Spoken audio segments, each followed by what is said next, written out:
que a gente obtém a partir das respostas imunes que são desencadeadas pelo nosso sistema imune quando nós temos um possível agressor. Todavia, esse conceito de imunidade, ele vem historicamente, né, ele era muito mais ligado a questões políticas, né, de proteção aos senadores romanos, então a palavra de origem lá do latim. Todavia, com o tempo, e já há um bom tempo, ela foi também sendo utilizada no contexto de saúde, se referindo à capacidade do organismo de se proteger frente a situações estressoras, como, por exemplo, infecções por diferentes micro-organismos, né, principalmente. Então, esse conceito de imunidade hoje está muito mais ligado a questões também de saúde. Eu acho que, principalmente agora, com a pandemia, né, a gente vê falando muito sobre isso, umas receitas caseiras aí para aumentar a imunidade, enfim. Mas esse conceito de imunidade ganhou muito mais, né, o saber comum das pessoas, de modo que já se tem essa noção de proteção contra doenças, principalmente doenças infecciosas, né, no contexto de saúde. E essa imunidade, como já foi dito, né, ela é composta por células e moléculas e componentes outros do sistema imune, que é composto, então, por células que, como colegas falaram aí acima, célula NK, macrófago, neutrófilos, e moléculas, como a Caroline comentou, anticorpos, como o colega que eu esqueci o nome também comentou aí, sistema complemento. Então, são diversos componentes que atuam em conjunto para nos fornecer essa proteção, essa imunidade. Todavia, a resposta imune precisa ser perfeitamente controlada, guiada e ter a sua funcionalidade fisiológica dentro de padrões muito bem estabelecidos. Por quê? Caso ela aconteça da maneira adequada, ela vai nos fornecer proteção, defesa, né, contra diferentes micro-organismos que a todo tempo tentam invadir o nosso organismo, bem como propiciar a recuperação do local da infecção. Então, suponhamos que um determinado agente microbiano possa ter infectado aqui minha pele nesse ponto.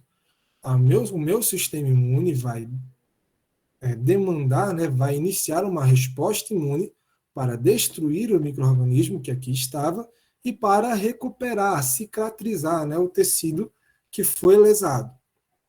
Todavia, isso precisa ser muito bem controlado, porque, como dito na primeira aula, quando eu perguntei se a resposta imune era algo bom ou algo ruim, foi dito, né, que depende, porque caso ela aconteça da maneira adequada, a gente tem proteção, mas se ela é muito exacerbada, se ela é muito forte, se ela acontece sem um controle adequado, a gente pode ter também dano, lesão tecidual, e isso é o que acontece em muitos casos, em muitas doenças. Então, por vezes o indivíduo ele tem uma infecção, todavia a lesão tecidual naquele órgão se dá muito mais pela resposta inflamatória associada do que ao micro-organismo causando um dano diretamente. Então, por isso que é necessário que a resposta imune ela seja muito bem controlada, guiada e direcionada.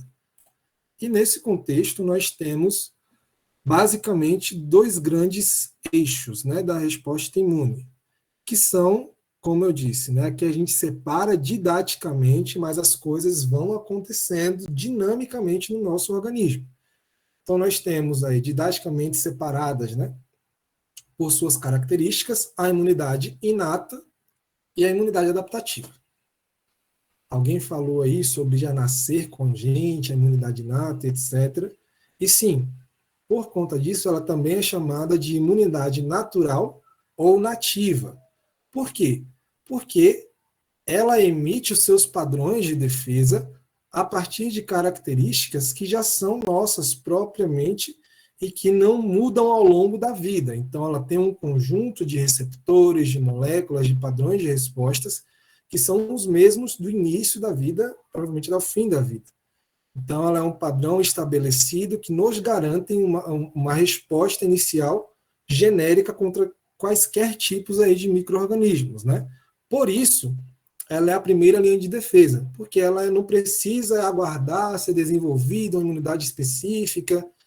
Não, ela está ali e o que entrar no nosso organismo, ela vai tentar combater. Então, uma vez que a gente tenha, né, um processo infeccioso, esses componentes da imunidade inata vão, a partir do reconhecimento de estruturas comuns de micro-organismos, ele vai emitir uma resposta imune frente, uma resposta imunológica frente àquela tentativa de infecção. Então, suponhamos que nós temos uma bactéria A gram-positiva. O nome da bactéria, enfim, bactéria X gram-positiva e uma bactéria Y, que também é gram-positiva. São bactérias diferentes, mas ambas têm uma característica em comum, que é ser gram-positiva. Logo, o nosso sistema imune inato vai responder de igual maneira a qualquer uma delas, a partir dessas características compartilhadas de serem micro-organismos gram-positivos. De igual maneira, vírus, bactérias gram-negativas, todos eles compartilham estruturas em comum. Então, por exemplo, todos nós somos seres humanos. Mas eu não sou igual ao Lucas. Eu posso ser mais alto, eu posso ser mais forte, mais fraquinho, eu posso estar com o cabelo loiro, ruivo, amarelo, azul, rosa. Enfim, cada um pode ter suas peculiaridades. Mas, enquanto ser humano, todos nós vamos compartilhar algumas características. Então, a menos que tenhamos alguma deficiência, alguma alteração, todos nós teremos 2 braços, 2 pernas, 2 olhos, uma boca, um nariz, 2 orelhas, enfim, características gerais que são identificadas. E essas características são as que são reconhecidas pelo sistema imune. Características gerais pelo sistema imune inato, né? Características gerais compartilhadas entre micro-organismos. A imunidade adaptativa, por sua vez, é também chamada de adquirida ou específica, justamente pelo fato de que nós adquirimos a imunidade adaptativa frente ao micro-organismo somente quando nós somos expostos a ele. Então, a gente, quando nasce, a gente não tem, né, muitas vezes, nenhuma exposição a micro-organismos, e a partir do momento que a gente nasce, a gente vai ser exposto a bactérias, a vírus, a fungos, a diversos organismos, e a partir do momento que a gente é exposto a esse micro-organismo, o nosso corpo passa a conhecê-lo e a desenvolver uma resposta específica. E isso é importante porque na imunidade adaptativa, aí sim, a resposta ela é específica, ela não reconhece padrões gerais. Então, por exemplo, o Lucas tem 1,70 m, eu tenho 1,86 m. Então, uma característica específica minha vai ser reconhecida especificamente. Fulano tem uma outra característica. Um micro-organismo tem uma proteína X que não está nos outros micro-organismos, está só naquele. Então, essa proteína especificamente pode ser reconhecida, de modo que, caso nós entremos em contato novamente com esse micro-organismo, nosso sistema imune vai reconhecer características específicas desse micro-organismo. Por isso, essa é uma defesa de alta especificidade. E uma outra situação, nesse mesmo contexto importante da imunidade adaptativa, é que elas têm o que nós chamamos de memória imunológica. O que é a memória imunológica? É o que nos permite hoje tomar uma vacina e nos proteger de infecções futuras. O que acontece? Nós vamos ver ao longo da disciplina isso melhor, tá? Mas, a partir de uma primeira exposição, o nosso sistema imune passa a reconhecer esse micro-organismo e montar uma defesa contra ele, de modo que, ao fim da infecção, permanecem vivas células de memória. Essas células vão ficar viáveis aí por 5, 10, 15, 20, 30 anos, muitas vezes, e se daqui 10 anos eu entrar em contato com o mesmo micro-organismo, o meu corpo já vai ter uma resposta pronta para combatê-lo de modo mais eficaz e mais rápido. Então, essas são as diferenças básicas da imunidade inata para a imunidade adaptativa, e hoje nós vamos aí passear um pouco mais a fundo na imunidade inata. Tem alguma dúvida quanto à diferença de imunidade inata para a imunidade adaptativa? Ou ficou claro? Professor, deixa eu Oi, só fazer uma pergunta. à vontade. Sempre que houver um agente invasor externo, a primeira resposta sempre vai ser a inata, mesmo que esse agente externo já seja conhecido pela específica, a inata vai ser sempre a primeira a dar, assim, o alerta. Bom, vamos Ela lá. que manda um sinal, é tipo assim, ela que manda um sinal para adaptativa, né? O que acontece? Nós separamos, como eu disse, didaticamente, mas no nosso organismo é dinâmico. Tudo acontece ao mesmo tempo, tá? Qual é a diferença? Uma vez que eu nunca fui exposto a nenhum micro-organismo, nunca fui exposto àquele micro-organismo, eu não vou ter uma imunidade adaptativa contra ele. Então, caso eu seja exposto, vai ter só a imunidade inata agindo ali, ok? Quando eu já tenho uma memória imunológica contra esse micro-organismo e eu entro em contato com ele, o que acontece é que, por eu já ter uma resposta adaptativa pronta, ela inicia logo a resposta contra ele. Claro que as células da imunidade inata, estando ali e entrando em contato, elas vão reconhecer padrões gerais. Mas a imunidade adaptativa, reconhecendo e identificando esse micro-organismo, ela já vai montar a resposta e a imunidade adaptativa, ela trabalha também ativando as células da imunidade inata. Então, a imunidade adaptativa vai perceber a presença daquele micro-organismo conhecido e já vai começar a ativar as células, todos os componentes do sistema imune, para que a resposta seja muito mais rápida e eficaz. Entendeu? Então, elas atuam juntas. Quando a gente já tem a resposta imune adaptativa, a diferença é que ela já inicia logo e, como ela é mais específica, ela tem mais sucesso. Entendeu? Então, assim, a gente separa didaticamente, tá? Mas qual é a grande diferença? Se eu nunca tive contato com o micro-organismo, eu só vou ter a imunidade inata agindo. Se eu já tive contato e tenho memória imunológica, a imunidade adaptativa também está aqui. E aí, logo que ela identifica o organismo, ela monta a resposta e ela ativa as células da imunidade inata para que elas sejam mais efetivas contra aquele micro-organismo. Beleza? Mais alguma dúvida? Então, vamos seguir. Então, bom, aqui eu trago inicialmente tá, uma visão geral para a gente trocar uma ideia e depois a gente vai passear em cima especificamente da imunidade adaptativa. Eu vou abrir aqui totalmente o slide, então momentaneamente eu não estou vendo o chat, tá? Mas só para eu poder apontar aqui com o laser para vocês, para ficar mais claro. Então, inicialmente, como se dá a resposta imune contra o micro-organismo? Visão geral. Nós vamos ter a imunidade inata, né? Assim que houver o estresse e o micro-organismo entrar em contato em tecidos mais profundos, as nossas células da imunidade inata vão logo promover uma resposta inicial. Então, vai haver identificação de estruturas generalistas, a liberação de citocinas e quimiocinas, que vai promover a inflamação. A partir dessa inflamação, as células apresentadoras profissionais de antígenos vão captar esses antígenos, processá-los e apresentá-los às células da imunidade adaptativa, principalmente linfócitos T, tá bom?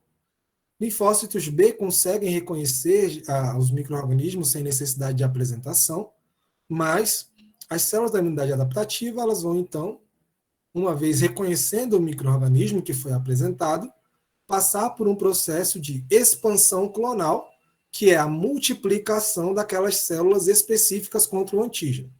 Então, nós temos aqui a bactériazinha marrom, vamos chamá-la de bactéria A. Uma vez que foi apresentado, as células responsivas à bactéria A vão passar por um processo de expansão clonal, multiplicação em quantidade mesmo, tá? E diferenciação em células efetoras. Então, os linfócitos B vão se diferenciar em plasmócitos, que vão produzir anticorpos. Os linfócitos T auxiliares, né, os citotóxicos também vão fazer as suas funções, que eu vou falar nas próximas aulas quais são, tá bom? Mas o que eu quero mostrar é que eles vão ter uma resposta específica, tá? Então, aqui a gente percebe um aumento na quantidade dessas células e, após a eliminação do antígeno, ou seja, a bactéria foi morta, tudo foi controlado, essas células efetoras vão entrar em apoptose e vão sobreviver apenas as células de memória, que são aquelas células que, como eu disse, duram aí por 10, 20, 30 anos, muitas vezes, né? E a partir dessas células, caso nós entremos em contato novamente com esse antígeno, ou seja, com a bactéria A, elas já têm uma resposta pré-formada, tá? E pronta, e específica e eficaz contra ele, nos dando um poder de reação muito mais rápido. Então, isso é o que acontece na resposta geral contra micro-organismos e que a gente vai dividir em algumas aulas. Na aula de hoje, a gente vai ver esse eixo inicial de imunidade inata, ok? Nas aulas seguintes, a gente vai ver o restante até o fim da história aqui. Então, dando início à nossa história, como colocaram aí no chat também, a imunidade inata, ela é caracterizada por ser uma resposta inicial à infecção. Tá? E assim, eu vou ficar falando isso, muitas vezes vocês podem pensar, o professor é repetitivo, ele fala 10 vezes a mesma coisa, mas é essa a intenção mesmo, tá? Ir falando e reforçando, porque daqui, não importa quanto tempo, da próxima vez que vocês ouvirem o termo imunidade inata, vocês vão ter esse conceito aí na memória. Então, a repetição faz parte do aprendizado, tá bom? Então, como já dissemos e como eu já disse, e vou continuar dizendo, ela é responsável por uma resposta inicial à infecção. Então, garantindo dessa forma, prevenindo que um agente infeccioso estabeleça uma infecção de fato, né? Controlando aquelas que, por algum motivo, conseguiram se estabelecer e auxiliando também na eliminação do micro-organismo invasor. Tá bom? Então, por isso ela tem essa importância, porque elas controlam o problema já no início, antes que ele cresça e afete diferentes locais.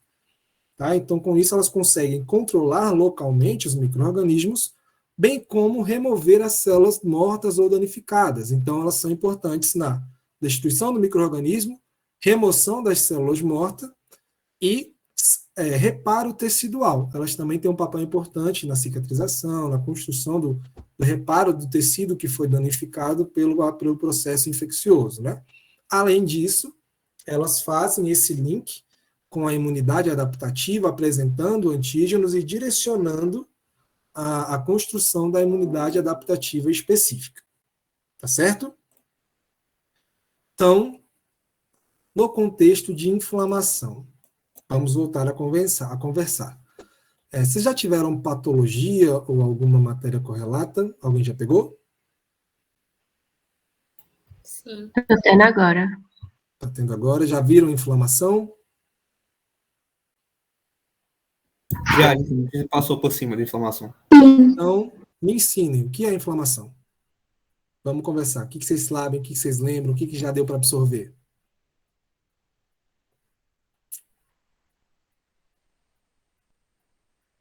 Assim, se for para botar em uma sentença só direto, é uma reação é uma reação imune. É uma espécie de efeito, é um efeito da resposta imune. Tá, e como ela acontece? Consiste em vários fenômenos que vão acontecer, né, simultaneamente ou em carreira para ocorrer toda essa resposta imune que é conhecida como inflamação. E quais são esses fenômenos? Aumento da permeabilidade local. Boa, o que mais? Dilatação. Vasodilatação, aumento da permeabilidade vascular. O que mais? Temperatura. Temperatura, né? Um dos sinais cardinais aí. Calor, rubor, dor, enfim. O que mais? Reparação, né? Como? A reparação. Reparo ao final do processo também, né? Ok. O que mais? Tá faltando o básico, o principal. A agressão, né? A agressão quem causa é o micro-organismo, né? A inflamação, ela vem para tentar controlar. Eu posso estar errado, mas eu acho que o processo se inicia com a quimiotaxia. O que é quimiotaxia? É a migração, né, a partir dos sinais que emitem os sinais químicos dos receptores da resposta imune. Isso. Então, a inflamação aí, de modo muito geral, não vou dar uma outra aula de inflamação, vocês têm isso em outra disciplina, tá bom? Mas ela é também um mecanismo importante. Mais uma vez, eu vou abrir meu slide totalmente, deixa eu só explicar para vocês, tá? Geralmente eu coloco meu slide em parte da tela para deixar o cantinho vendo aqui o que vocês falam no chat, tá? Só que para apontar no laser, para riscar no slide, aí eu tenho que colocar em tela cheia e eu fico sem um tempinho sem ver o chat. Mas eu vou e volto, tá bom? Então vou aqui abrir meu slide totalmente para poder rabiscar um pouquinho para vocês ou apontar com laser. Então, como um colega falou aí, vocês todos falaram, né? A inflamação consiste numa resposta, né, a partir de um estímulo que é caracterizada pela migração de células, proteínas, né, outras moléculas e fluido dos vasos sanguíneos para o local onde teve o estímulo, né, onde teve a lesão. Então, suponhamos, vamos aqui acompanhar a situação hipotética, no qual nós temos um tecido, um epitélio, que por algum motivo teve alguma lesão e entraram micro-organismos nesse tecido. As células chamadas de células residentes, tá? São células da imunidade inata também importantes. Nos nossos tecidos, nós já temos células residentes. Então, nós temos macrófagos, nós temos célula dendrítica, nós temos uma série de células de defesa que são importantes, porque não importa onde o micro-organismo ele vem adentrar o nosso organismo, isso garante que nós vamos ter uma célula de defesa que vai reconhecê-lo e que vai sinalizar para o restante da galera que está tendo um problema ali, para que então a resposta imune possa direcionar mais células de defesa e outros componentes para que a gente consiga responder àquela infecção. Então, após o micro-organismo alcançar o tecido, as células de defesa residentes aqui, então macrófagos, células dendríticas, vão identificá-los, né, fagocitá-los, e a partir disso vão liberar mediadores inflamatórios, chamados de citocinas, outras moléculas pró-inflamatórias, né, como as aminas, bem como quimiocinas, né, que são citocinas relacionadas com a atração e como vocês verem, elas atraem, né, outras células de defesa para aquele local, para auxiliar no combate à infecção. Então, após a invasão do micro-organismo, ocorre a identificação, fagocitose e liberação de citocinas, tanto pelas células de defesa quanto pelas próprias células do tecido. A partir disso, essas citocinas vão atuar a nível, né, do endotélio vascular e vão viabilizar a quimioatração de outras células de defesa.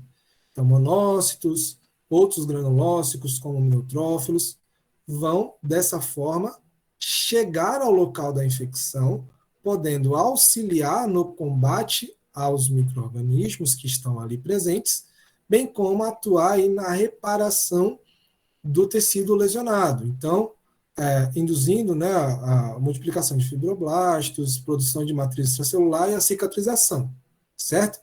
Então, recapitulando, após a invasão, as células residentes no tecido identificam um micro-organismo invasor e liberam mediadores inflamatórios, como citocinas, que atuam a nível de endotélio vascular, recrutando leucócitos para o local da infecção. Então, isso permite com que esses neutrófilos e monócitos, por exemplo, possam migrar para o sítio da infecção e atuarem no combate a micro-organismos, né?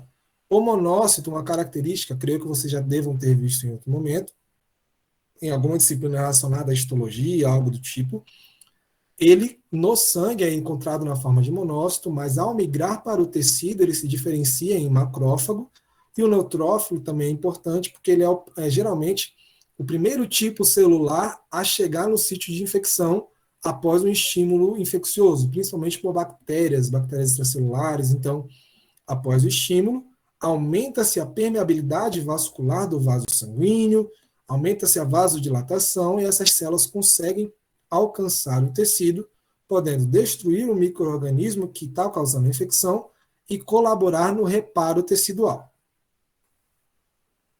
Ficou claro?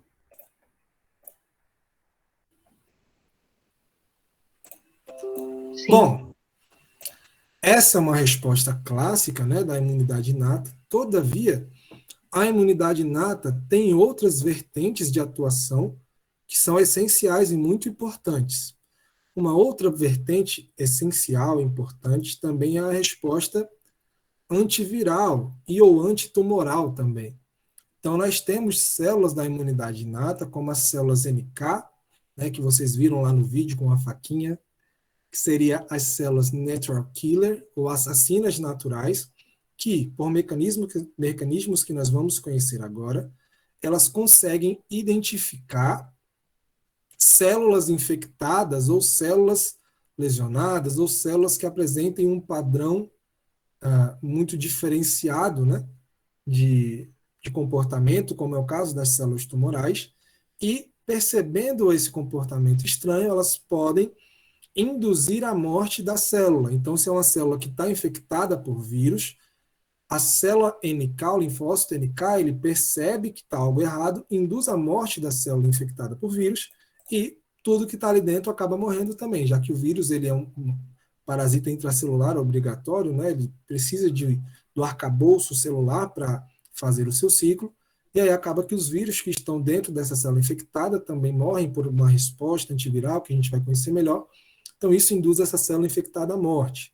Ou mesmo uma outra célula lesionada, célula tumoral, uma vez identificado que esta célula está apresentando um comportamento inadequado, estranho ou por algum motivo, a célula NK pode induzir, né, que essa célula venha entrar em apoptose e morrer também.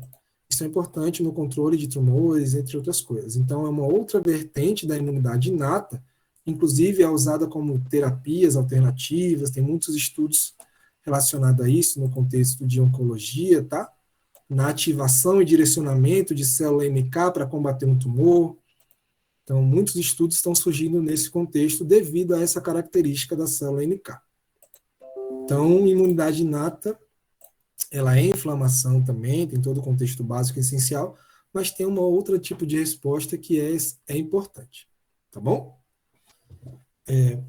E no contexto dessa atuação da imunidade inata, como foi dito, elas atuam a partir do reconhecimento de características gerais compartilhadas entre micro-organismos ou mesmo associadas ao dano, que são os chamados PAMPs e DUMPs.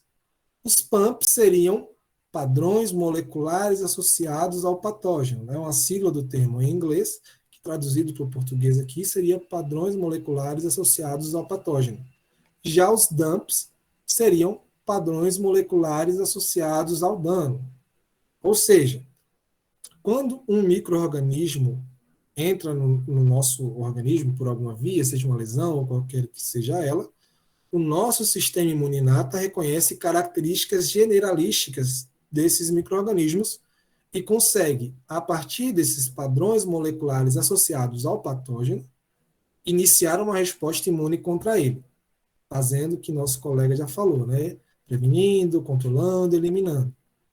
Além disso, uma outra característica importante associada à inflamação é que, mesmo em ocasiões onde não há necessariamente a presença do patógeno, nós podemos ter uma resposta inflamatória, uma resposta imune também, de alguma forma, associada a um dano. Então, é aquele caso onde, por exemplo, nós estamos lá, quem é craque em bater dedinho, ou cair, bater cabeça, ficar aquele galão inchado, ou ter qualquer tipo de lesão, tem um povo aí que do nada aparece umas manchas roxas, né? Então, eu sou craque em bater dedinho nos móveis e quadril na mesa, qualquer móvel geralmente também acaba sobrando. Então, quando nós temos uma lesão que não necessariamente é de cunho infeccioso, o nosso sistema imune também reconhece que algo está errado.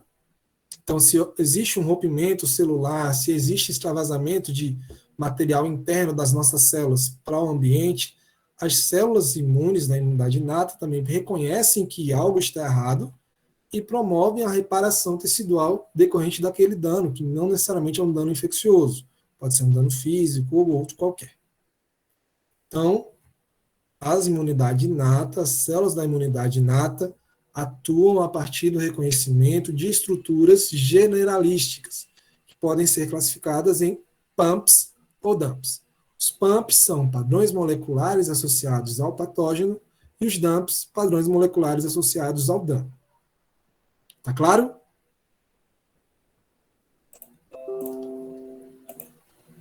Bom, mas alguém poderia me perguntar, beleza, professor, eles reconhecem esses padrões moleculares aí associados ao dano, ao patógeno que você falou, mas como eles reconhecem? A partir dos receptores de reconhecimento de padrão, que são os receptores do tipo TOL que vocês viram no vídeo. E aí, mais uma pergunta. O que vocês lembram do vídeo quanto a receptores? Tipo TOL, enfim, quem me diz alguma coisa?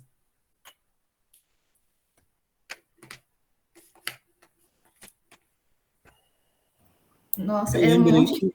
Oh, desculpa, Carol, pode falar. Toll-like receptor, né? Tinha uns 3, 4 tipos, não era? Tipo, RLR, NLR. Eu achei muito atropelado, assim, eu tentei anotar algumas coisas, mas eu achei que são bem específicos, né? Cada um tem sua função, e aí tem esses nomes que não sei explicar nada, mas eu sei que são vários tipos e cada um tem uma função específica. Bacana, informação importante. Vários tipos e cada um tem uma informação, tem uma característica específica. Saulo, você ia complementar alguma coisa? Na vez que eu tive um pequeno, leve contato com o imuno há muito tempo, como é que eu consegui decorar essa ideia? Eu pensei em peças de Lego, aquele brinquedo, não sei se alguém já viu o Lego. Cada peça de Lego vai encaixar em uma outra, e esse encaixe é bem específico, então cada receptor aí vai encaixar numa outra peça. Por isso que é um para cada coisa, então é um tipo de receptor para cada molécula. E esse TLR é uma família inteira de receptores. Entendi. Eu anotei aqui o RLR, que se liga ao que ele reconhece, no caso, o RNA viral, foi o que estava no vídeo, né? E o NLR, ele reconheceria o peptoglicano bacteriano. E daí, então, cada um seria responsável por reconhecer se é uma bactéria ou um vírus. Entendi. Bacana, temos informações importantes. Quem complementa? Mais alguém acrescenta?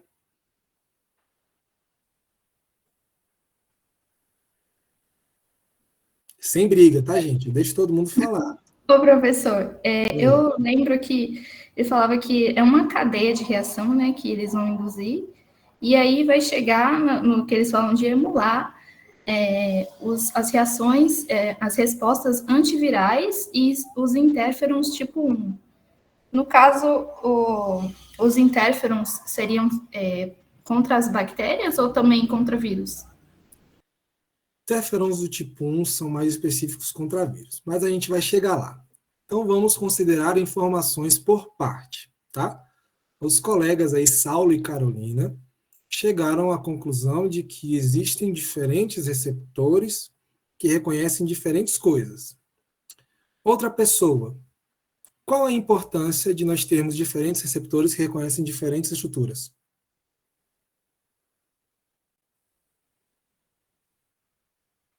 Reconhecer diferentes agressões. Discorre mais. Como assim? Como assim diferentes agressões?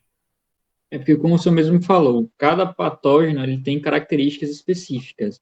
Tanto são patógenos como agentes internos também. Então, se nós temos uma variedade diferente de receptores, nós temos uma gama variada que pode o corpo reconhecer e induzir a resposta do sistema imune. Perfeito. Nosso organismo ele é diariamente bombardeado por tudo que é tipo de coisa, gente. Então, desde bactérias presentes no ar que a gente inala, ou aquela topada que a gente dá na rua e outros micro-organismos que estavam ali prego enferrujado que a gente pisou por engano, ou então os coliformes que estavam naquele dogão que a gente comeu na rua, na correria de estudante que não deu tempo de fazer comida. Percebam, a todo momento a gente é bombardeado por tudo que é tipo de micro-organismo. Vírus, a gente tem um Covid, H2N3, H3N2, não lembro, enfim, tudo que é tipo de vírus aí atuando e nos bombardeando nesse período. Bactérias a gente tem gram-positivas, gram-negativas, intracelulares, extracelulares, isso já é uma diferença considerável. Fungos. Então, nós somos diariamente atacados por tudo que é tipo de micro-organismo. Logo, se a gente tivesse apenas um único padrão de resposta, uma única forma de reconhecer, nós poderíamos ficar muito limitados. Dessa forma, as células de defesa, elas possuem diferentes tipos de receptores que reconhecem diferentes estruturas. Então, por exemplo, os receptores do tipo TOL são receptores importantes porque eles são geralmente receptores de membrana, né?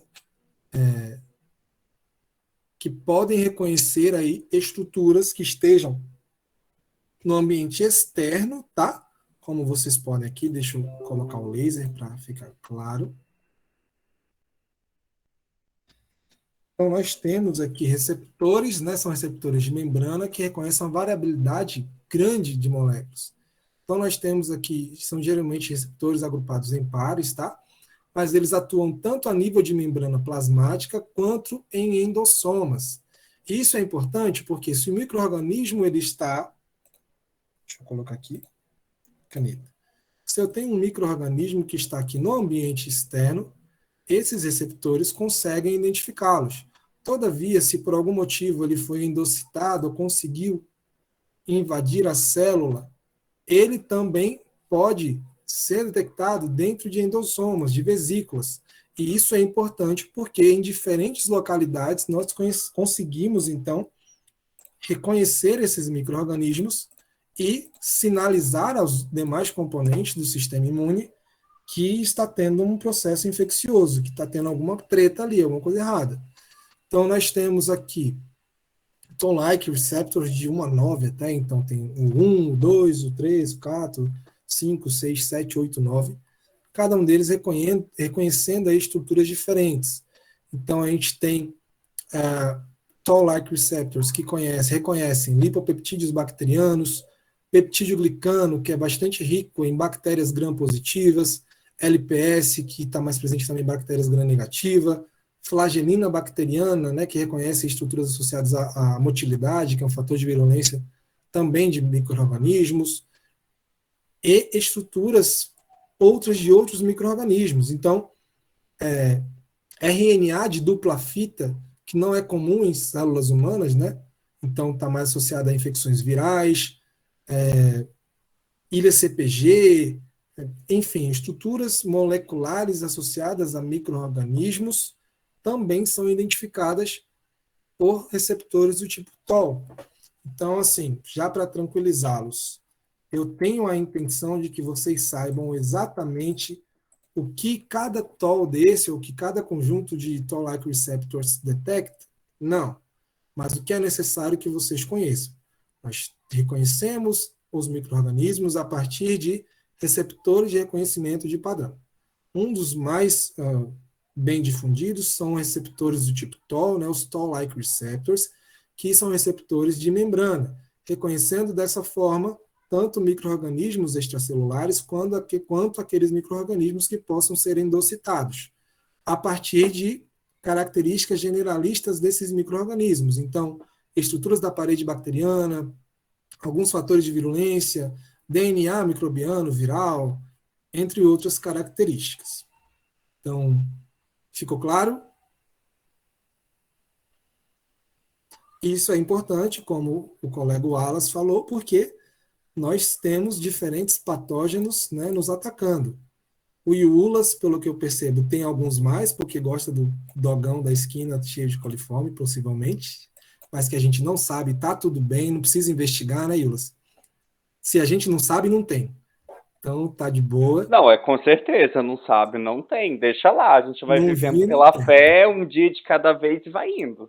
Gente, inclusive. E no máximo, um banheiro a gente vai, né? Faz uma visitinha, mas do resto a gente sobrevive. Tem uma galera que fala, acho que tem um pastel, alguma coisa assim, perto da UFSB, e quiseram em algum momento fazer uma pesquisa microbiológica para ver possibilidade de contaminação. Falaram, não, gente, não faz, entendeu? É bom, atende a galera, não vamos quebrar o encanto. Então é isso, mas bom saber que... Pois é, professor, com relação a esse pastelzinho aí, a única preocupação minha é o preço. Como é que tá o preço hoje, depois de 2 anos de pandemia, sem eu estar lá? Agora, do resto, a pesquisa não precisa não precisa... Não, vai não, pesquisa lá não, tá? Vamos para outros lugares. Inflacionou esse pastel, mas enfim, importante que a gente tem diferentes mecanismos de defesa, né, Ilas? Mas, bom, é isso, tá, gente, com relação aos receptores de tipo TOL. Pois é, professor, aí a gente conta que o nosso sistema, né, imune vai entrar em ação e vai estar tudo certo. Faz parte, né? Bom, gente, um outro tipo de receptor são... Deixa eu ver, não, aqui não está no pau. Estou empolgado aqui, já ia para o outro.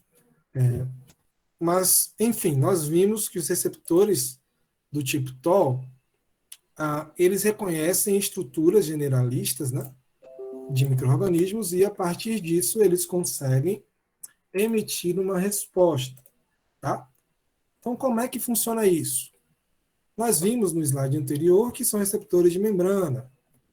Então, a partir do momento que um micro-organismo identifica uma estrutura microbiana, as nossas células de defesa, lá, o macrófago, as células que têm receptores do tipo TOL, identificam uma estrutura do micro-organismo, isso vai fazer com que sejam desencadeados, tá, sinalizações intracelulares que vão culminar na expressão de fatores de transcrição, como o NF-κB e os IRFs, tá, que são fatores reguladores de interferon, a sigla IRF vem do termo em inglês, mas que, de modo geral, tais fatores de transcrição vão induzir a expressão de citocinas e moléculas de adesão, coestimuladores, enfim, quimiocinas, que vão induzir a formação de um processo inflamatório. Então, isso é importante porque, caso seja inativada a via do NF-κB, nós vamos ter a expressão de algumas citocinas, como TNF-alfa e L1-beta, entre outros, que vão induzir o processo inflamatório e dar início a uma resposta, além de poder também estimular o início do desenvolvimento da imunidade adaptativa. Caso também seja a partir do micro-organismo invasor, a via de ativação possa ser a via dos IRFs, vai ser induzida aí a produção de citocinas, principalmente dos interferons do tipo 1, que são os interferons alfa e beta, que estão relacionados a um estado antiviral. A gente vai falar mais sobre esse estado antiviral, mas em resumo, o que seria? Nós sabemos que os vírus, eles dependem da maquinaria celular do nosso organismo para produzir, né, para fazer o seu ciclo, replicação, etc. A partir dessa sinalização e ativação de fatores de transcrição, indução de produção de citocinas como interferon do tipo 1, as células são induzidas a emitirem padrões que dificultam ou inviabilizam o ciclo viral. Eu vou falar sobre isso melhor mais à frente, mas é esse o contexto base, tá bom?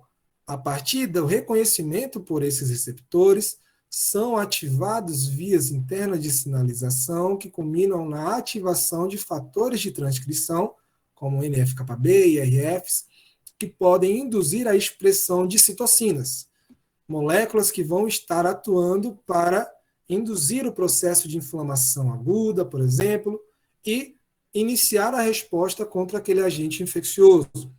Isso é importante porque algumas doenças em que indivíduos têm algum problema nesse reconhecimento ou sinalização interna, os indivíduos ficam muito mais suscetíveis a infecções que naturalmente não causam grandes problemas. É o caso da deficiência, né, indivíduos que possuem deficiência genética numa proteína chamada ANC93B, eles tendem a apresentar maior gravidade da infecção pelo vírus da herpes, apresentando encefalite, por exemplo. Então, algo que normalmente, né, acontece em menor intensidade, ou acontece bem menos, em indivíduos que têm esse processo de sinalização adequado. Então, isso mostra a importância de esse reconhecimento e sinalização intracelular na estimulação da resposta inflamatória para que nós sejamos protegidos aí dos possíveis agentes infecciosos. Ok? Então, é isso que acontece quando nós reconhecemos esses micro-organismos. Ficou claro a parte do reconhecimento, sinalização intracelular? A colega falou alguma coisa sobre interferon do tipo 1. Tá tranquilo?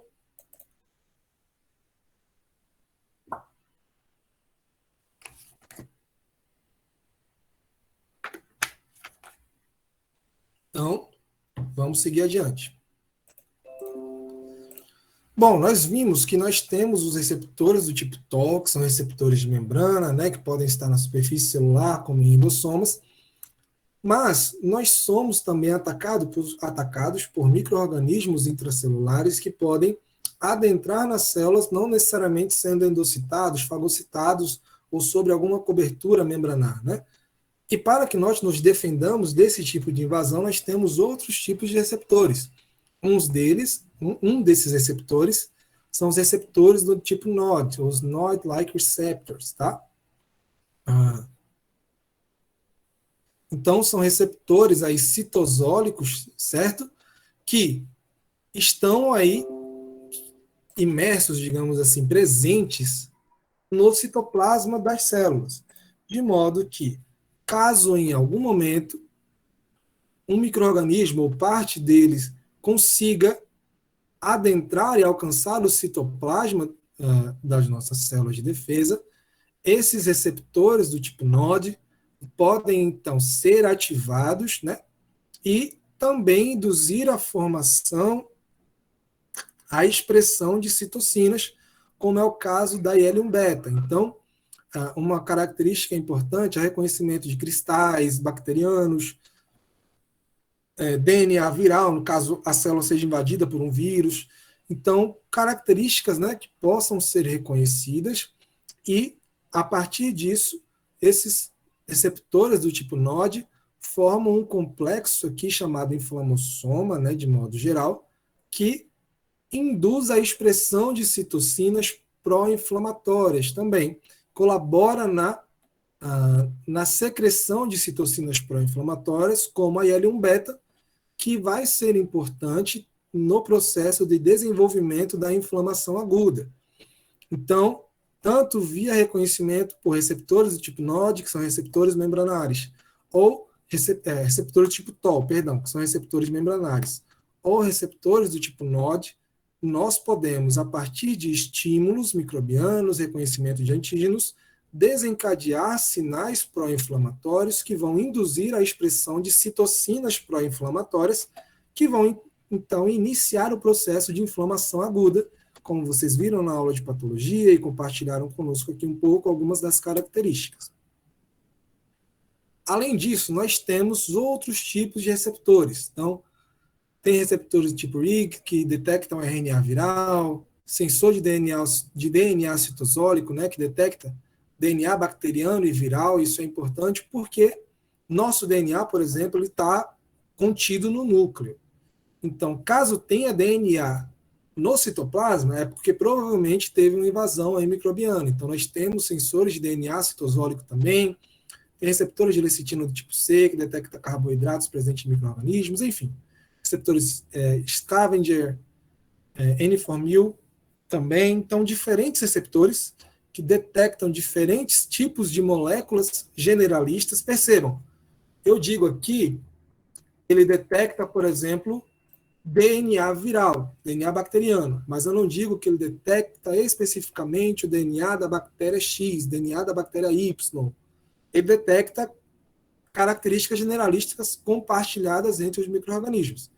E essa variedade de receptores é essencial para o que o Wallace falou, para que nós possamos nos defender das diferentes ameaças, né, e ataques que nós sofremos rotineiramente. Então, nós temos diversos tipos de receptores. Todavia, de modo geral, o que acontece aqui? A partir do reconhecimento desses receptores de algum sinal inflamatório, de algum agente invasor, são desencadeadas respostas intracelulares, né, vias de sinalização intracelulares, que vão culminar na expressão de citocinas pró-inflamatórias, que vão induzir inflamação, recrutamento de mais células de defesa para o local, viabilizando que seja iniciada de imediato uma resposta contra aquele micro-organismo. Professor? Oi?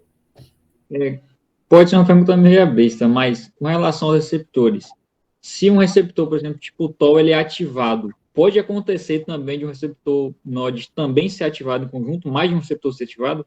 Com certeza. Lembrando, isso é algo que eu vou falar ao longo da disciplina. A gente separa didaticamente, mas tudo acontece dinamicamente. Por exemplo, os micro-organismos não são perfeitamente educados de modo que se faça uma fila indiana e eles combinam, cada um ataca de uma vez. Então, tá na sua vez, vai lá que eu espero aqui você terminar, ver se você consegue alguma coisa e depois eu vou. Não. Tudo está acontecendo. Então, é possível que você seja exposto a um agente microbiano que ative receptores do tipo TOL e que você, ao mesmo momento, seja exposto a um outro agente microbiano que ative o receptor do tipo NOD. Ou seja, partes do mesmo micro-organismo, um que afete aí, que seja detectado pelos receptores do tipo TOL da superfície, mais outro que conseguiu adentrar, invadir sua célula e que lá encontra receptores do tipo NOD. Então, tudo acontece dinamicamente. A gente separa para que vocês compreendam melhor. Mas o rolê é generalizado. Então, não existe uma filinha indiana de micro-organismos, né, esperando para que vá um de cada vez. Tudo está acontecendo, nosso corpo está utilizando todas as diferentes vias para nos defender desses ataques. Te respondi? Respondeu sim, obrigado, professor. Show de bola. Bom, então, uma vez que é formada, que é ativado, né, esses receptores, que são desencadeadas sinalizações intracelulares, vias de ativação, essas células que foram aí ativadas, que reconheceram os micro-organismos, deixa eu voltar, elas passam a liberar citocinas diversas, mediadores inflamatórios, que vão recrutar outras células de defesa para esse local da infecção, bem como ativá-las, para que elas fiquem bastante ativas e consigam exercer a sua função na destruição do micro-organismo invasor. Então, essa é uma característica, tá? Do processo inflamatório. Além disso, então, o processo inflamatório, né, desencadeado a partir do reconhecimento da bactéria, do micro-organismo e da liberação de citocinas que iniciam a inflamação aguda, vão ser, então, recrutadas para o sítio da infecção micro-organismos e, como foi dito, proteínas plasmáticas diversas que também possuem um efeito antimicrobiano. O colega perguntou sobre o sistema complemento. Como eu disse, a gente vai conversar um pouco melhor sobre o passo a passo mais na frente, tá? Porque existe uma via dependente de anticorpo e eu não queria falar sobre isso sem falar para vocês o que é um anticorpo, como atua, como são produzidos, então acho que vai ser melhor mais à frente.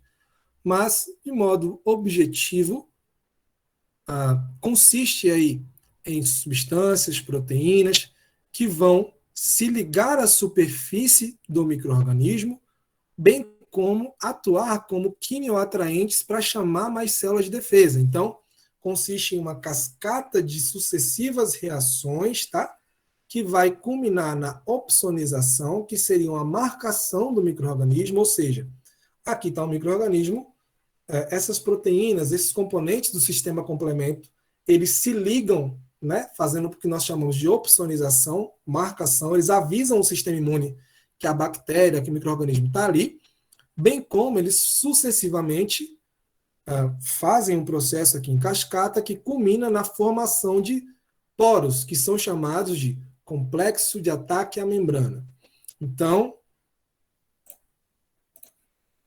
nós temos lá um micro-organismo X, tá? Houve aqui está o DNA dele e tal, que tem um plasmídiozinho. Então, houve lá a infecção. As proteínas do sistema complemento vão se ligar à superfície desse micro-organismo, avisando para nossas células de defesa que ali tem algo errado, que ali tem um micro-organismo que precisa ser destruído. A partir disso, nossas células de defesa vão, através de receptores específicos, se ligar a essas proteínas do complemento que estão marcando esse micro-organismo e fagocitá-los, destruí-lo. Então, essa é uma via importante do sistema complemento. Além disso, como a gente vê na imagem, a partir de uma cascata de reações sucessivas, que nós vamos estudar posteriormente, eles formam diversos poros na membrana. Então, formam diferentes buraquinhos, digamos assim. De modo que a bactéria, o micro-organismo, ele perde o controle do que está no meio interno, né, no seu citoplasma, que está no meio externo. Então, isso faz com que ele acabe lisando e morrendo também. Então, é uma via de defesa importante, também vinculada à imunidade inata, tá? Essa opsonização, ou seja,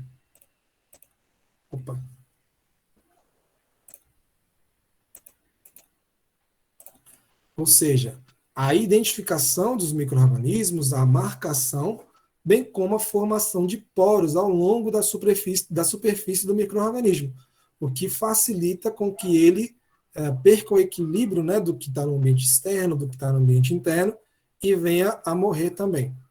Então, proteínas plasmáticas, um exemplo clássico aqui e bastante importante, são as proteínas do sistema complemento, que são importantes por essas vias de atuação aí no contexto de resposta imune inata. Então, é uma segunda via. Ao colega que perguntou sobre sistema complemento, deu para entender o contexto geral, como ele funciona, o que ele faz? Eu que perguntei, sim. Entendi mais ou menos. Eu vou dar uma olhada também em outras videoaulas para entender melhor, para fixar melhor, mas eu entendi sim. Obrigado. Passo a passo, a proteína tal molécula se liga com tal molécula e quebra tal molécula vai para a circulação, vai atrair outras células, o restante, o complexo tal, se liga a tal coisa, enfim, tem toda uma cascata aí de reações que culmina na formação do complexo de ataque à membrana. No momento oportuno a gente vai conversar sobre isso, tá bom? Mas o resumo é que, a partir dessa reação, forma-se poros, né, esse complexo de ataque à membrana, que induz também a morte dos micro-organismos. Então, diante disso, nós vimos algumas possibilidades de reconhecimento, de ativação, de indução da inflamação pela imunidade inata, que é composta basicamente por células epiteliais, né? Então, no nosso epitélio, na superfície epitelial, nós temos algumas células de defesa, as chamadas células sentinela, que são aquelas que ficam nos tecidos e que prontamente podem reagir a um estímulo infeccioso, as células linfóides inatas e as proteínas plasmáticas, né? Como a gente viu até mesmo no sistema complemento. Então, essas são algumas possibilidades, tá? E dentre os componentes da imunidade inata, nós temos aí as barreiras epiteliais, como o Yulas falou no início da aula, a partir do vídeo. São barreiras físicas, né, que separam o ambiente interno do ambiente externo. Então, por exemplo, nossa pele. O ambiente em que nós estamos tem diversos aí micro-organismos, vírus suspensos no ar. Todavia, eles não necessariamente conseguem adentrar a parte interna do nosso organismo, porque nós temos barreiras físicas à infecção, que impede que esses micro-organismos adentrem nosso corpo, a menos que eles tenham algum mecanismo específico que permita essa invasão, ou que haja um corte, um rompimento de alguma forma dessa barreira epitelial. Uma outra característica importante é que as barreiras epiteliais, né, principalmente aquelas que recobrem superfícies que estão em contato direto com o ambiente externo, então pele, trato gastrointestinal, então é por onde nós ingerimos alimento, tem contato direto com o ambiente externo, trato respiratório, contato com o ar, enfim. Eles têm capacidade de produzir alguns antibióticos, tá? Naturais, chamados aí de defensinas ou catelicidinas, que são antibióticos produzidos pelas próprias células ali da barreira epitelial e que podem também induzir a morte de micro-organismos potencialmente invasores. Além disso, nas barreiras epiteliais, nós também temos aí os chamados linfócitos intraepiteliais, que podem induzir a morte de micro-organismos potencialmente invasores. Então, as barreiras epiteliais, elas são um mecanismo físico de proteção, mas que também possuem aí outras ferramentas imunológicas, né, que colaboram para a proteção e impedir que infecções se estabeleçam, tá bem? Uma segunda via, né, um segundo agente importante nesse contexto, né, da imunidade inata são os fagócitos, tá? Que, como o próprio nome diz, fazem um processo chamado de fagocitose. Nesse contexto, nós temos aí como principais agentes os neutrófilos e os macrófagos, né? Como disse, os neutrófilos são as primeiras células do sangue, primeiro leucócito a migrar, conseguir chegar no local da infecção. Macrófagos podem ser macrófagos residentes teciduais, mas também monócitos que migrem da circulação sanguínea e no tecido se diferenciem em macrófagos, e são aí uma primeira linha de defesa, que podem, a partir da invasão do micro-organismo, identificar que houve essa invasão, emitir os chamados pseudópodes, né, que são prolongamentos citoplasmáticos que permitem que ocorra um englobamento, digamos assim, desses micro-organismos, e a partir dessa fagocitose, induzir a morte dos micro-organismos que foram ingeridos, que foram ali sequestrados. Isso é importante, esse processo, porque algumas coisas estão estabelecidas na clínica, por exemplo, indivíduos que apresentam baixa contagem de neutrófilo no sangue tendem a ter infecções bacterianas e fúngicas que podem ser letais. Isso mostra que a falta dessas células no indivíduo, por algum motivo, pode fazer com que ele fique bem mais frágil e mais susceptível a ter complicações decorrentes de infecções. Então, isso mostra a importância, a relevância dessas células na proteção do indivíduo. Ok? Essa é uma outra função, né? um outro mecanismo da imunidade inata. E dentre os fagócitos, nós temos um tipo específico aí, que são as chamadas células dendríticas, tá? Que são chamadas de apresentadoras profissionais de antígeno. Por quê? Nós vamos ver isso melhor na aula posterior de captura e apresentação de antígeno, mas a partir do momento que nós somos aí invadidos por um micro-organismo, essas células dendríticas podem, a partir de receptores de reconhecimento de padrão, reconhecer esse micro-organismo. Então, aqui tem um Toll-like receptor, ó, tá vendo?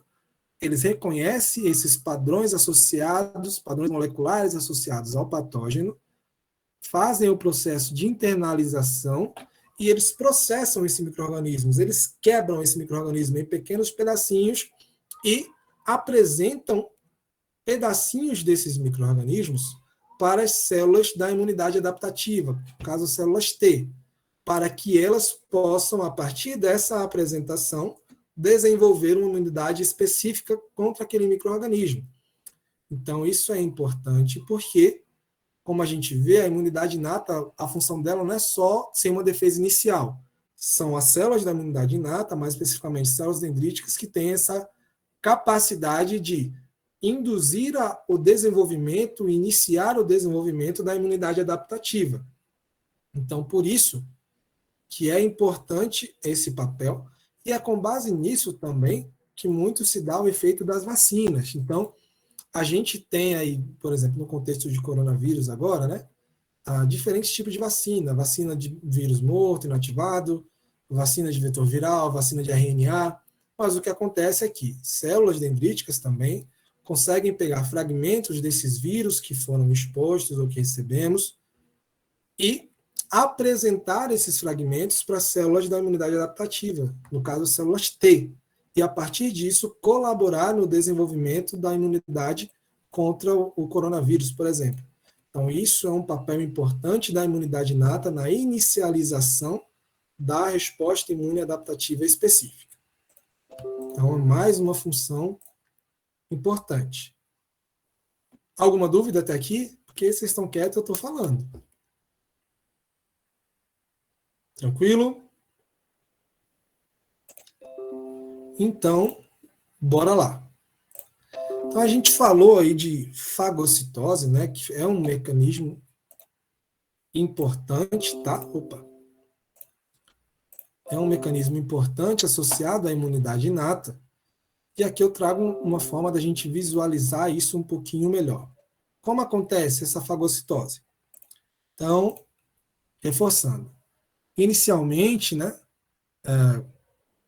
micro-organismos serão identificados por receptores de reconhecimento de padrão presente nas células de defesa, nos fagócitos.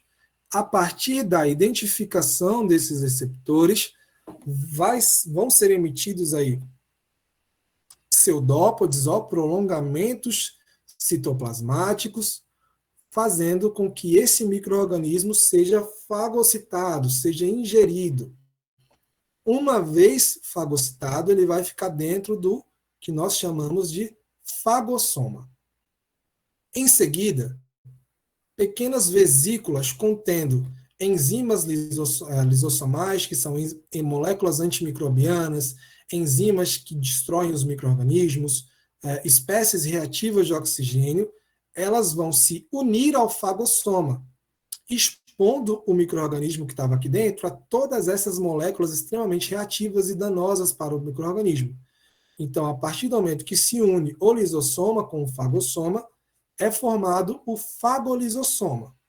Uma vez formado o fagolisossoma, os micro-organismos que foram fagocitados são expostos às enzimas lisossomais, às espécies reativas de oxigênio e a todos os demais componentes que vão, então, induzir que esse micro-organismo possa ser destruído. Deixa eu colocar aqui. Alguém levantou a mão aí e abaixou, desistiu, enfim. Raimundo. Professor? Opa. Nesse sistema aí do lisossoma aí, o senhor botou aqui, é o do Ross, é possível algum micro-organismo ele lubrificar esse sistema já fagocitado ou não? Há uma possibilidade? Ou não? O que acontece? Alguns micro-organismos, assim, micro-organismo tem diferentes mecanismos de defesa também, tá? A gente fala dos mecanismos de defesa do ser humano aqui na Imuno. Quem estiver pegando microbiologia comigo vai conhecer alguns deles, mas micro-organismo também tem mecanismo de defesa. Então, um dos mecanismos de defesa de alguns micro-organismos é que eles impedem a união do lisossoma com o fagossoma. Então, impede a formação do fagolisossoma e que essas enzimas lisossomais ataquem esse micro-organismo. E aí ele fica escondido dentro do fagossoma, podendo se multiplicar. Ele induz a formação de pequenos poros nesse fagossoma para que ele se alimente do material citoplasmático também, que acaba entrando no fagossoma. Então, micro-organismos têm seus mecanismos de defesa. Por isso que é importante também o desenvolvimento da imunidade adaptativa específica, porque elas ativam as células da imunidade inata para que elas fiquem bastante ativadas e não sejam ludibriadas, digamos assim, elas consigam identificar e reagir e destruir o micro-organismo. Então, sim, micro-organismos têm mecanismos de defesa. E podem, por alguma forma, tentar fugir dos mecanismos da imunidade inata também. Expliquei? Mais ou menos?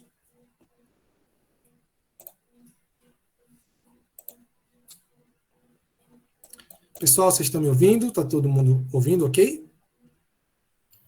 Sim. Sim, professor. Então, vamos lá. Espero que a Raimundo tenha visto. Mas, se não, a gente volta depois, tá? Então, assim, como sempre, eu tenho tentado tornar esse conhecimento científico o mais compreensível possível, tá? Então, eu expliquei como acontece o processo de fagocitose e agora nós vamos ver, tá? Um videozinho simulando tudo aquilo que eu já falei. Ok? Eu vou desligar o som do vídeo porque eu acho que é em outro idioma, mas eu vou narrando aqui. Então, nós temos aqui um micro-organismo, uma bactéria e uma célula de defesa, tá? O fagócito. Uma vez que a célula de defesa, o fagócito, ele entra em contato com esse micro-organismo, ele consegue, a partir dos receptores, né, de reconhecimento de padrão, identificar estruturas presentes na superfície do micro-organismo. Então, ocorre a ligação. Nesse caso, o micro-organismo está marcado com substâncias do sistema complemento, C3b. Então, nossas células de defesa se ligam a esses receptores, né, a essas substâncias, e ocorre a emissão dos pseudópodes e a internalização do micro-organismo. Uma vez que ele foi internalizado, ele vai ficar retido ali no fagossoma. Em seguida, pequenas vesículas contendo enzimas, espécies reativas de oxigênio e moléculas que são danosas à bactéria, ao micro-organismo que foi fagocitado, que nós chamamos essa vesícula de lisossoma, ela vai se fundir à membrana do fagossoma, liberando todas essas espécies reativas de oxigênio e enzimas lisossomais outras dentro do fagossoma. A partir do momento que ocorre a união do lisossoma com o fagossoma, é formado o chamado fagolisossoma. Logo, o micro-organismo, a bactéria, ela é exposta a todas as espécies reativas, as enzimas lisossomais, que vão, então, interagir com esse micro-organismo e destruí-lo. Então, elas vão fazer a digestão do micro-organismo no fagolisossoma, induzindo a morte microbiana e conseguindo, dessa forma, impedir que esse micro-organismo se multiplique, infecte outras células, outros tecidos e cause problemas maiores. Então, isso aqui é o que eu expliquei lá na imagem anterior. Ficou claro? Sim. Alguma dúvida?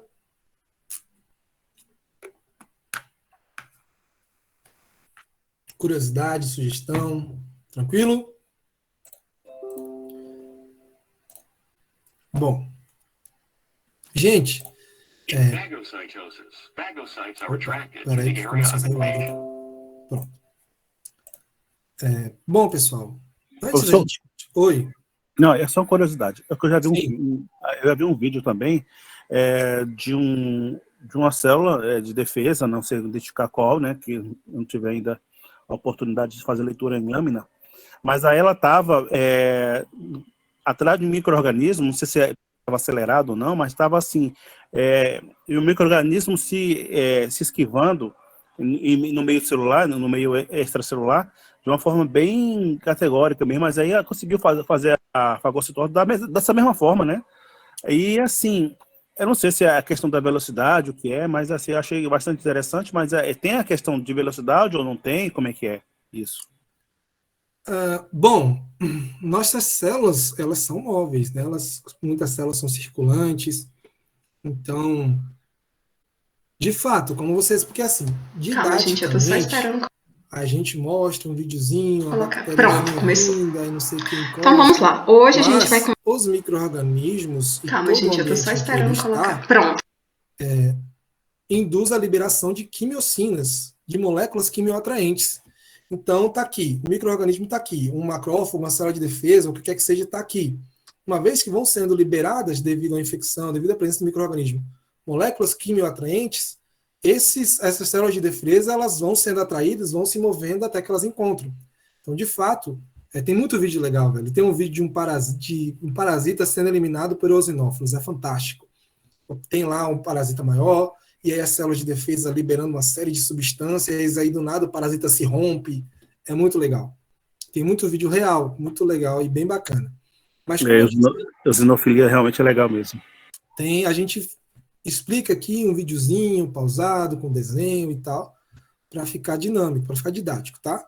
Mas, sim, os micro-organismos, eles têm seus mecanismos de defesa, mas nós também temos nossas capacidades, quimioatração, uma série de substâncias que direcionam a resposta e nós conseguimos, muitas vezes,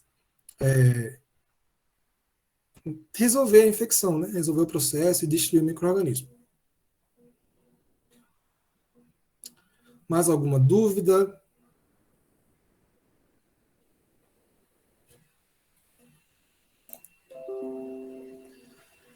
Bom, gente, vamos fazer então, antes da gente seguir, uma pausa de 15 minutinhos.